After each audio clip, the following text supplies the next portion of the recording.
Quoi? Tu connais pas Afro Samouraï? Non, tu déconnes. Voici de quoi te rafraîchir la mémoire. Il y a des œuvres qui naissent en sourdine, d'un auteur non connu, et qui commencent peu à peu à se diffuser parmi les passionnés jusqu'à devenir un véritable phénomène de culte.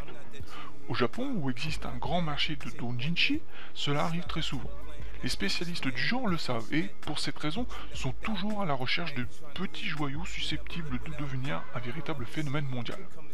C'est de cette manière que Takashi Okazaki a commencé à diffuser son Afro Samurai jusqu'à ce que les studios Gonzo, les créateurs de séries comme Burst Angel, Samurai 7 ou Last Exit, remarquent son œuvre et envisagent d'en faire un animé. En est ainsi un projet tout à fait unique depuis le début, visant le marché occidental et dont le producteur exécutif n'est autre que Samuel L. Jackson, rien que ça, qui donne d'ailleurs aussi sa voix à Afro. De plus, l'anime est d'abord doublé en anglais, et seulement après en japonais, ce qui est tout à fait inhabituel dans ce genre de procédé. Maintenant que le phénomène Afro Samurai connaît un immense succès grâce à la sortie d'un nouveau film d'animation, le manga qui lui a donné naissance arrive en France. Respectant l'esprit lié à cette saga, ce manga est lui aussi très spécial. Bien qu'il soit en noir et blanc, le sang est toujours coloré en rouge, car un véritable culte se reconnaît aussi à ces détails. Afro Samurai est une sorte d'ovni au sein de l'univers du manga. Sombre, violent, sans aucune pitié ni règle et encore moins de limites qui auraient pu entraver le scénario des deux tomes qui se base sur un concept relativement basique. Le numéro 2 accepte tous les défis, et le numéro 2 est le seul à pouvoir défier le numéro 1. D'un point de vue scénaristique, on aura déjà vu plus difficile à appréhender, mais cette simplicité procure de la légitimité et de la véracité au titre, et au chemin de croix d'ailleurs, réalisé par Afro, devenu numéro 2 à mesure de son errance pour retrouver l'assassin de son père et ainsi le venger.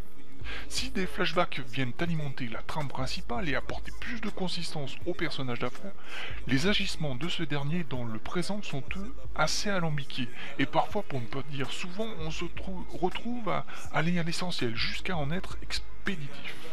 La trame de Afro Samurai est portée à outrance sur l'action et la violence, sans aucune place pour le doute ou bien les ressentiments. Le sang, mis en rouge pour le rendu final du manga, vient donner de la profondeur à l'ensemble et relève d'un design peu commun dans les mangas, nous rappelant finalement l'ambiance de certains comics tels que Sin City, pour citer l'un des plus connus. Le dessin est quant à lui très riche, précis, brutal et mène à l'essentiel, là encore pour mieux mettre en exergue le parfum de terreur qui enivre le chemin où passe Afro, le numéro 2.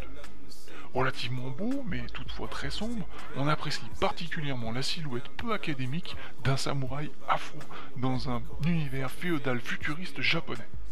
Très bien réalisé d'ailleurs.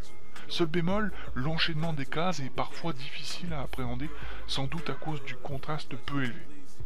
Pour le mot de la fin, évidemment, Afro Samurai n'est pas le manga de la décennie, ni même des années 2008-2009, mais a l'avantage de nous dépayser et de rompre avec les conventions scénaristiques habituelles. Et si l'on pourrait presque considérer Afro Samurai comme un one-shot, l'auteur Takashi Okazaki réalise la prouesse de nous embarquer dans une histoire sous haute tension, de bout en bout, avec un final à méditer.